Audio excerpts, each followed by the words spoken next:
On January 2nd of 2024, passengers on a Japan Airlines flight felt their plane shake intensely as it landed in Tokyo. Sparks started flying outside the airplane's window, and all of a sudden, the cabin was filling with smoke. Their plane had collided with another aircraft on the runway. When the smoking plane finally came to a stop, the Japan Airlines crew quickly and calmly enacted their emergency evacuation procedure. Incredibly, within just 90 seconds, they managed to get all 379 passengers off the jet, and it was just in time, too, because shortly afterwards, the aircraft burst into flames on the runway. Japan Airlines managed what experts called a textbook evacuation under dire circumstances. But what made this possible? Arguably, their readiness was spurred by a previous tragedy. In August of 1985, a Japan Airlines flight to Osaka crashed due to a faulty repair from aircraft manufacturers. Nearly all 524 people on board tragically died. After this accident, the airline tightened up its culture, leaning heavily on safety drills and insisting on rigid operating procedures. In the process, they established a stellar safety record. Today, we're going to talk about culture. We'll take a look at the implications of how carefully people in different contexts follow social norms, rules, and procedures. And we'll see how strict and relaxed cultures affect the quality of our decisions, and how to find the sweet spot depending on your goals.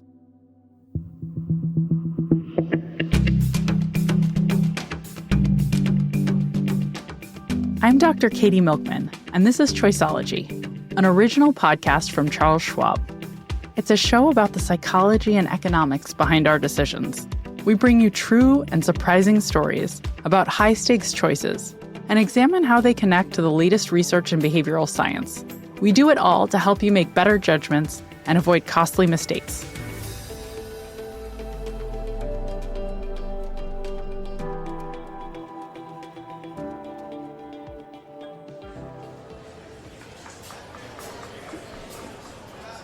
It was a very tough time, I'd say, to work in those days. You know, it was real high pressure, working very long hours for not much pay. Let's just say that it was a battle to get through the week. You know, it was quite an intimidating, aggressive and violent time to be a cook in those days. This is Simon. I'm Simon Rogan, and I'm the chef proprietor of the Restaurant Group, which is a restaurant group that currently owns 10 restaurants around the world at the moment. Simon came up through the ranks during the 80s and 90s, in a time when kitchen culture could be pretty rough. They were all tough kitchens. They demanded standards, and they achieved them by a real military-style organisation, very strict, and you really had to be on your A game day in, day out. But I kind of enjoyed it as well because you make sure you keep your head down, try not to make mistakes so you're not the focus of someone's rage. You really felt like you were making yourself better. You really felt it was worth it. That military structure Simon's talking about, it's no exaggeration. Many professional kitchens really do follow a system of organization that's based on French military brigades.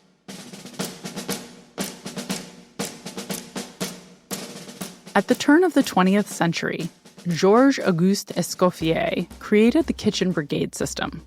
Escoffier was a famous French chef and former army cook who took inspiration from the clearly defined roles he'd encountered in the military when organizing professional kitchens.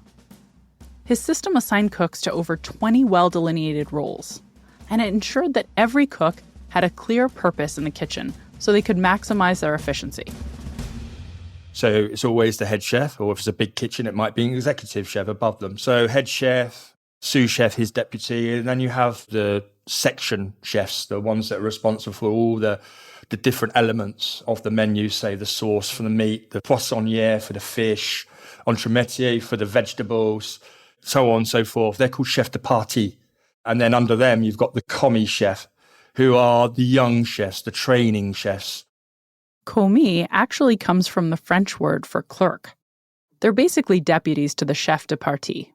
And then you go down to the plonge, the pot wash, and the dishwashers. So that creates lots and lots of levels of authority, which obviously brings its own problems with bullying and doing things you shouldn't do to get results. The brigade system can ensure that a diner's Wagyu beef is roasted to perfection, or that their root vegetables are julienned evenly. In other words, the system makes for orderly kitchens that run like well-oiled machines. But the work environment that this authoritarian system produces can lead to burnout, resentment, and problems with staff retention.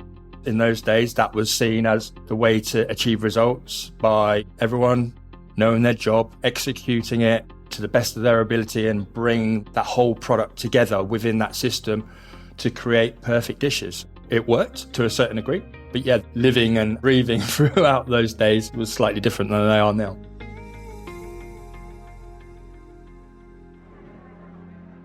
One of the jobs I entered into, I was taken on as a pastry chef, and on my first day I was asked to go out the back door away from the service in this little alleyway on my own. I think it was raining, I think it was in the winter as well. Pretty grim, cold, and I was asked to sand down lots of oysters so that the oyster shell sat flat on the plate so it didn't wobble around. So, well, that's a little bit odd, being a pastry chef, but it's my first day, or, I want to please, I want to show people I'm approachable to do anything for the cause and to progress. So I did that, and I remember my hands being absolutely raw with the shell of the oyster and the sandpaper. So I finished a whole box of oysters, I think it's 48 or something like that. They sat perfectly on the plate. They were dead level. Simon did the job the best he could. But then he was invited back into the kitchen and then was asked to juice a whole box of lemons, which obviously after sanding down a box of oysters wasn't going to be pleasant. My hands were stinging and red raw, and I went home that night absolutely throbbing and swollen hands. But, that was my initiation. Is this guy up to the task? Will he do anything? How hungry is he to succeed in this kitchen? I laugh at it, but it didn't feel that funny at the time. Simon says that questioning superiors or offering suggestions simply wasn't done. You did as you're told. You did your job. You did your job how you've been shown. The yes chef culture, that's exactly what it was. You get told something, you might not necessarily agree with that, but it's yes chef. I have respect for you. You rank above me. And until I'm in that position, then, I keep my mouth shut and I just do what I'm told. It served Simon well to follow this approach. After starting as a commis chef at a Greek restaurant in southern England, Simon worked his way up to sous chef and head chef roles in the best fine dining restaurants in Paris and London. But Simon was itching to venture out on his own. My last job, which was with an owner that didn't share my vision, I decided, right, that was it. I was going to find my own restaurant because I was only destined to achieve the results I wanted by being my own boss, making my own mistakes, creating my own pathway. So that took 3 years, which wasn't great. Still, he was determined to make his own way. He started searching high and low for a restaurant space near his home in Southampton. So Surrey, Hampshire, West Sussex, that part of southern England is where we were looking. But we actually ended up in the Lake District, 350 miles more north than what we'd intended. But it was a pure chance finding the restaurant and going to see it and falling in love with it. Simon had fallen in love with an old building that used to house a blacksmith shop in the village of Cartmel in England's Lake District. It's a very medieval village. There's no streetlights. All the buildings are very old. It's a pretty dramatic backdrop, having a medieval priory in the back of the garden. There's a river running by the garden. And I looked at the building and it was just like absolutely incredible. And I think I put in an offer on the way home. 6 months later, in 2002, Simon opened the doors of his first restaurant. He called it L'Enclume, which is French for the anvil. A lot was riding on the success of this restaurant. Simon had no investors, and he and his wife had sold all their possessions to fund the renovations to L'Enclume's kitchen. An incredibly risky move. At first, Simon found himself relying on the management style he'd experienced as a sous chef in order to achieve results. Starting very early in the mornings, late at night. And I was running the kitchens pretty much like how I'd been a young chef. L'Enclume was making a name for itself. Just 3 years after the restaurant opened, it was awarded its first Michelin star, one of the highest honors in the culinary world. But Simon was unhappy, and he was losing some staff. And it sort of hit me. I don't want to be like that. I remember having a conversation around 2007, 2008 with someone that I really respected, worked for a major food guide. She had a little word in my ear and said, look, I've seen the way you've grown. You need to concentrate on the good parts of you and the connection to your surroundings and the sustainable, organic way we do things. And if you do that, then you'll get what you want. Simon realized he needed to reconsider some things about the way he ran his kitchen, to be more creative. He opened his mind to the feedback and reflected on what changes to make, both to the kind of food he prepared and the way his team prepared it. I think the very next day I made a proclamation to the guys in the kitchen, right, we're never using a foreign ingredient ever again. Which they all looked at me as though I was absolutely raving bonkers. But that's sort of what we did, not immediately, because there's things you have to gradually phase out before you can say you've ultimately achieved that goal. A lemon, for instance. There's no greater tool in a chef's toolbox than squeezing some lemon juice into something to heighten the flavour. So we had to find ways of duplicating that acidity before we could say, right, we stop using lemons. So there was all these things that we needed to phase out, but one by one, we did that. And one by one, doing that, I started to feel happier within myself. The next change was with his team. Simon started to prioritize the kitchen staff who were supporting this change. I was inspired, and I think the team followed. You get to this stage where you lead by example. There isn't anything I would expect them to do that I wouldn't do myself. You're only as good as the team around you. So you achieve standards by keeping a solid, motivated, loyal staff that are inspired by the head person. So I completely changed my mentality and to keep hold of these people that we've put lots of time, effort and money into, because they are the future. And I will get quicker to my goals if they remain within my employment and are paid well, work less hours, and have that work-life balance to enjoy this amazing scenery in the Lake District where we all enjoy swimming and climbing and cycling, walking. It makes things so much easier. On top of staff earning higher wages and working fewer hours, they also had more of a say in the kitchen. It became a more relaxed and collaborative environment. Quite simply, everyone can have an idea. From the most simple dish from a commie chef, everyone can have an idea. Everyone can put their suggestions forward and it'll be listened to. Before, it would be like, don't be stupid, you're a commie. Like, go away, go and stand in the corner sort of attitude. This is completely different. It's open.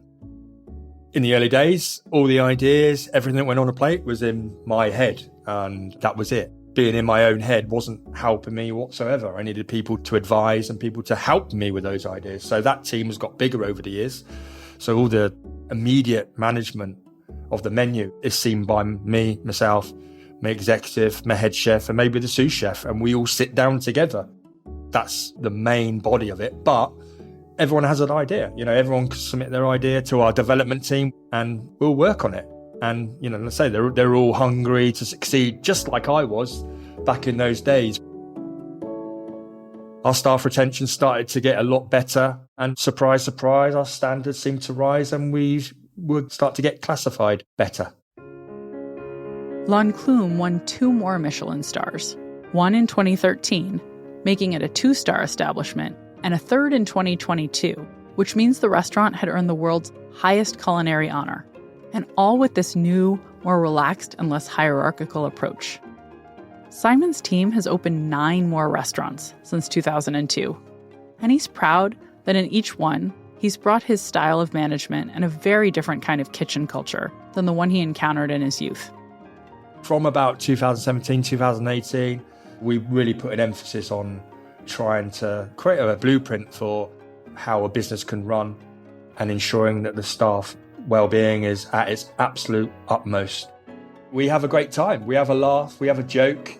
Yes, we get serious when it's game time. And the standards are very, very, very high. But they can cope with that. They know where the line is. When you're behind a certain ethos and ideal, we would walk over hot coals to each other. That's my favourite saying. And that shows in the kitchen because, yes, we have a laugh, a joke, it's relaxed, we get our prep done, service starts, boom. We're concentrated, focused, and we know there's a job to be done, and we know it's a job to be done to the absolute utmost standards. And it's easier to run a 3-star restaurant because we have a long-standing, settled, motivated team that absolutely are in total in love with what they're doing. At L'Enclume, you won't find that tense, top-down kitchen culture from the 80s and 90s hiding behind a kitchen door. In fact, we don't have a door. We wear our hearts on our sleeves and the customers can see us. Basically, we're all very happy. And they comment on how happy we are because guests come into the kitchen and they say, wow, this is calm. Okay, if a mistake gets made, you note it, you log it, you go back at the end of the night, you talk about it, and then we rectify that mistake calmly and nicely. We like each other and we're here to create something beautiful for you in a lovely environment. Simon Rogan is a chef and restaurateur with 10 restaurants across the UK and Asia. He also runs a culinary program called the Academy by Simon Rogan, which trains young chefs and helps them get a foothold in the hospitality industry. Simon's flagship restaurant, L'Enclume, has 3 Michelin stars and also holds a Michelin Green Star for its sustainable practices. You can find links in the show notes and at schwab.com/podcast.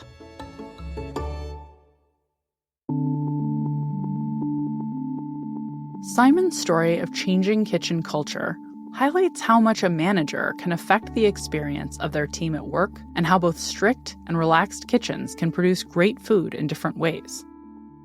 Simon was very intentional about changing the culture in his kitchen, but there are huge differences in cultures around the globe, and typically, those differences are not intentionally curated.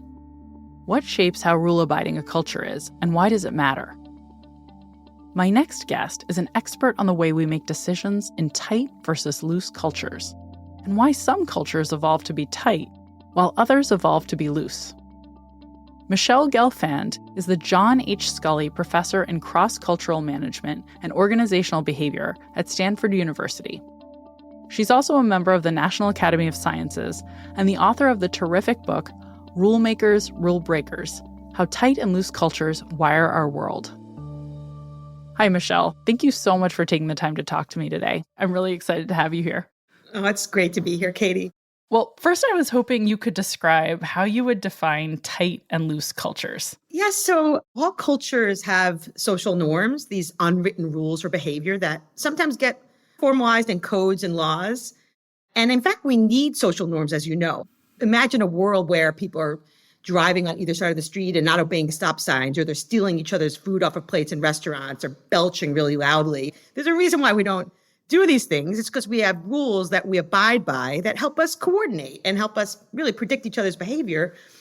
But really what we think about in terms of culture is that while all cultures have rules, some cultures really strictly abide by those rules. We call them tight cultures. And other cultures have much more permissiveness. They have a wider range of behavior that's seen as permissible. And our group has been studying the distinction of tight and loose across different levels of analysis. And we're trying to understand really what causes the evolution of tight and loose cultures and what are its trade-offs for human groups. So that's kind of the big picture of how we think about defining tight, loose, and really kind of a broad way. That was a great definition, and I love this work. I'm excited to get into some of the details. Could you talk a little bit about some canonical examples that might be familiar to everyone of tight and loose cultures around the world? Yeah, sure. So you could think about one prototypical tight culture being Singapore. It's called the fine country because you can get a lot of fines for seemingly kind of minor infractions. Things like spitting or littering or even not flushing the toilet in public settings can land you a fine in Singapore, very top-down kind of tightness. And more of a loose culture might be New Zealand, where you might see people walking barefoot in banks or barefoot in lots of places, actually, or people driving with open bottles of alcohol as long as they're in the speed limit. And so really what you could think about in terms of tight and loose is when you're in context where there's a lot of constraint or latitude, you can see this not just in modern era. You can go back, like zoom back to Athens, ancient Athens versus Sparta, or coming forward again, not even just the country level. Think about the military versus Silicon Valley, or even situations like this. Every situation we can code for tight and loose, like funerals, where there's a sort of a very scripted way of how you behave, and there's a restriction of range of what you can do as compared to being in a public park. That's so helpful. You really brought this to life, and I appreciate all those examples. As a scientist, I know you spend a lot of time thinking about how do you measure whether a culture is tight or loose. What are the best ways to figure this out? If somebody's in an organization or in a country and wondering, is this a tight or a loose space? How would you measure that? In the original first study that we did on this, which was really kind of most macro level at the society level, we simply asked people to report on the strength of norms in their local context, in Germany or in the US or in New Zealand. And we could see that people really agreed on their perceptions of like how strict or permissive in general their countries were. We can also ask more fine-grained questions like how appropriate are certain behaviors, 15 behaviors across 15 situations. How appropriate is to argue in a bank or, sleep in class, which as professors, irritates us, of course. Not appropriate. Not appropriate, students. And, we can actually then see these measures converging when we get a little bit more nuanced in terms of those measures. We've now recently been also looking at this at the domain-specific level. So we can zoom into, for example, pre-industrial societies and code for how strict or permissive the norms were in various domains like gender, socialization, sexuality, ethics. And we can then see, do they kind of converge to a single factor? We can also even zoom into the brain. Like we really try to use multiple measures to look at how is culture ingrained? And we can start looking at how much incongruity you detect in your environment and how much your brain is processing social norm violations. That's really interesting. I was going to ask you next if you could tell us a little bit about some of your favorite studies showing how the tightness or a looseness of a culture predicts the decisions of the people who are inhabiting that culture. What are some of your favorite findings? Broadly speaking, we're interested in what causes the evolution of tightness, why it might be functional or looseness, and then also with trade-offs that provides for humans, for us, as in terms of when we make decisions, the kinds of choices we make. We can think about tight and loose as having an order versus openness trade-off. So for example, one of my favorite studies is by Chow and Roth and their colleagues, where they were looking at tightness and looseness and creativity. And particularly, they're looking at these large crowdsourcing studies of creativity, and who enters these contests and who wins. And these are contests where you kind of come up with creative ideas like come up with a new mall idea in Egypt, or helps people in Australia to innovate on instant coffee, all sorts of crazy things that we actually crowdsource out ideas. And what they found was really super interesting, which is that in loose cultures, people are much more likely to enter those contests and they're more likely to win. And this is just one indication of kind of the openness that goes along with looseness. I have a question mark from that. Are you saying you're more likely, if you come from a loose culture generally, to be an entrant in any contest, not just one in your cultural setting, and then also to be the winner? Okay, great. So I leave my loose culture and I go to enter this competition that everybody's involved in internationally, and I have a better shot. Yeah, that's right. So the idea is that loose cultures really provide context of great degree of openness, where people feel comfortable engaging in innovation and creativity and idea generation. Or openness also comes with tolerance. We find that in lots of studies that people are much more open-minded to living near different types of people from different races, religions, creeds. And so you could think about, that we live in loose cultures, we corner the market on openness. And tight cultures really struggle with openness. They struggle with stigma. They struggle with creativity. But on the flip side, tight cultures corner the market on order. They have far more discipline. People have more self-control. There's less debt. There's less obesity. There's less alcoholism. There's more self-regulation in tighter cultures. Even in city streets, there's more uniformity. There's more coordination in terms of what the shared reality that you might experience in any particular setting. And loose cultures really struggle with order. And so you can think about this as a trade-off of order and openness. It's really interesting to point out those trade-offs and to think that, in some situations, we want both. The funeral example is a great one because it seems like it makes a lot of sense to have really tight culture in a funeral setting where people are grieving and need to have a predictable environment. But you also point out these contexts like an innovation limit that you would encounter if you have too tight of a culture. So you could imagine companies not wanting that. It's fascinating. I think what you just mentioned is really interesting because we're thinking a lot about this question of how do you kind of maximize both order and openness in any social system? And I think about it psychologically as trying to maximize both empowerment that goes along with looseness and accountability that goes along with tightness. And in fact, we know what I call kind of the Goldilocks principle of tight loose is that we know that groups have to lean tight or loose given certain ecological conditions, which we can get into. But actually what we know is that the more they get extreme, the more dysfunctional tight and loose cultures are, whether they're extremely tight or extremely loose. Extremely loose cultures that really prioritize empowerment and very little accountability have massive coordination problems, a lot of chaos. And on the flip side, you think about super tight cultures that are really maximizing accountability, but really minimizing empowerment. And they're very repressive, and people want to escape both of these kind of contexts. And in fact, we have data to suggest that there's a relationship between tight, loose, and well-being. And actually, I think it opens up this really exciting possibility of how do you negotiate tight, loose when these things kind of happen in any social system. I work with the Navy, for example, who clearly needs to veer tight. They have a lot of coordination needs. They have a lot of threat, but they want to insert some looseness into that system, into non-safety domains. Airlines, manufacturing, hospitals I work with also really want to have tweak that balance between having a lot of accountability, but some empowerment. And on the flip side, you can think about, here I am in the Silicon Valley. There's some places that are uber loose. They need to insert some structure, some accountability to kind of retool that balance. And of course, there's going to be resistance from either direction. What we find, we try to help leaders think about and anticipate resistance. When you're trying to loosen a tight culture, boy, there's a lot of resistance. You have to really deal with it through having baby steps where you don't introduce huge change quickly. On the flip side, when you're trying to tighten a loose organization or context, there's a lot of catastrophizing, oh my gosh, we're going to lose all our autonomy, when in fact, no, we want to maintain that healthy balance, but recalibrate a bit to have more of the balance between empowerment and accountability. So this is what more generally I call tight, loose ambidexterity. We invented social norms. We can harness the power of them when we need to change. And that's a lot of the work that we're doing now on, at least at the organizational level. By the way, I love that you sent me the quiz that allows people to figure out what their own degree of tightness and looseness is. And I'd never taken it before, so I was very intrigued to discover that as a lifelong rule follower whose husband always says, it's okay to break the rules, I was very loose. So anyway, I thought that was fascinating. Can you say a little bit more about individual tightness and looseness and what to make of all that? Sure.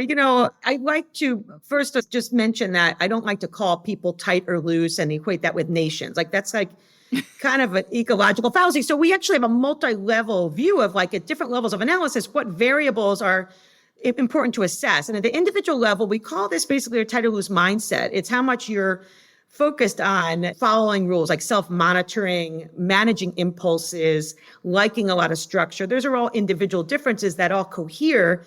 In looser cultures, people don't necessarily notice the rules as much. They're a little more impulsive and they might be more tolerant of ambiguity. And these variables all help people to fit into maintain the level of norm strength in their environments. You can't be in a culture without having the attributes that help you to reinforce them and sustain them.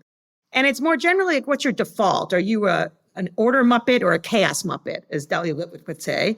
Of course, we can change it up depending on the context. So we all can have our inner Ernie come out in certain situations or inner Bert in certain situations. But we all have a default based on our own experiences, our upbringing, and so forth. Maybe when you were answering this quiz, you were thinking about a certain context because you're crazy creative. Oh, that's nice of you to say. So it might be that you are thinking about work context in this time. And this invites us to think about the quiz as what context you're thinking about when you're taking it that might affect your results. I lean moderately loose on my own quiz. My husband, Todd, leans relatively tight, pretty tight. And he's a lawyer. He has a lot of accountability, a lot of what we talked about earlier. I have a lot of empowerment, some accountability, but we have different weights of those in our jobs. And we also try to be mindful of okay, why do we score differently on this? Why might I have veered loose and him tight? And that gives us a little more empathy for our different mindsets. And it helps out with a lot of conflicts that we have. You can think about in the household, when you partner up with someone, I always like to think we should give them the tight loose mindset quiz, before they decide, because you're buying into, especially if you're really different, you're buying into potential conflicts related to finances, parenting. Our most famous conflict is over the dishwasher. I mean, he is really disturbed, deeply disturbed of how I load the dishwasher because he thinks it's a mess and he thinks it's just improper and just actually now redoes the dishwasher. He even like reloads it. That's amazing. But what I find fun actually when it comes to the quiz is that once you know kind of your own preference, you can start to negotiate. Like any negotiation, we can think about what domains in our household need to be tight and what can be loose. And that might change over time. And I think that's a way of being ambidextrous, is thinking about how to negotiate these things. And it starts with a quiz because you could, first of all, find out about yourself. Culture starts with the self. Michele, I love the quiz, and we'll definitely put a link to that in the show notes so that people can find it. I love that as a place to wrap up, and I so appreciate you taking the time to talk with me today, Michele. Thank you for all of this insight and wisdom. It's been a pleasure. Oh, thank you so much, Katie. Michele Gelfand is the John H. Scully Professor in Cross-Cultural Management and Organizational Behavior at Stanford University. She's also a member of the National Academy of Sciences and the author of Rule Makers, Rule Breakers: How Tight and Loose Cultures Wire Our World, which I highly recommend. You can find links to her book, her research, and her online quiz in the show notes and at schwab.com/podcast. For help decoding complex financial concepts and the specific decisions we make in our financial lives, including how the phenomena we explore on Choiceology might impact your portfolio, check out our sister podcast, Financial Decoder. You can find it at schwab.com/financial decoder or wherever you get your podcasts. Even though culture is invisible, it's incredibly important and can meaningfully shape our decisions. For example, Michele's work during the pandemic showed that countries with tight cultures had far lower death rates from COVID-19 by late 2020 than countries with loose cultures. But on the flip side, tight cultures can stifle innovation.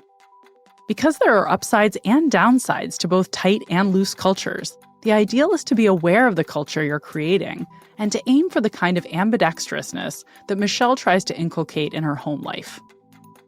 When safety and rule following are critical because of a threat, like after the Japanese airlines crash or during a global pandemic, tightening up and following rules will save lives.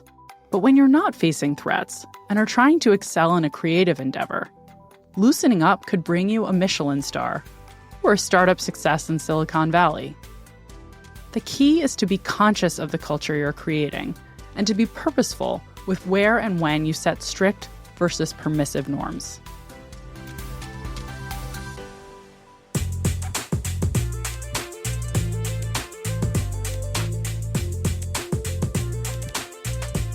You've been listening to Choiceology, an original podcast from Charles Schwab. If you've enjoyed the show, we'd be really grateful if you'd leave us a review on Apple Podcasts, a rating on Spotify, or feedback wherever you listen. You can also follow us for free in your favorite podcasting app. And if you want more of the kinds of insights we bring you on Choiceology about how to improve your decisions, you can order my book, How to Change, or sign up for my monthly newsletter, Milkman Delivers, on Substack. Next time, you'll hear about a popular psychological reality TV show and how appearances can be misleading. I'm Dr. Katie Milkman. Talk to you soon.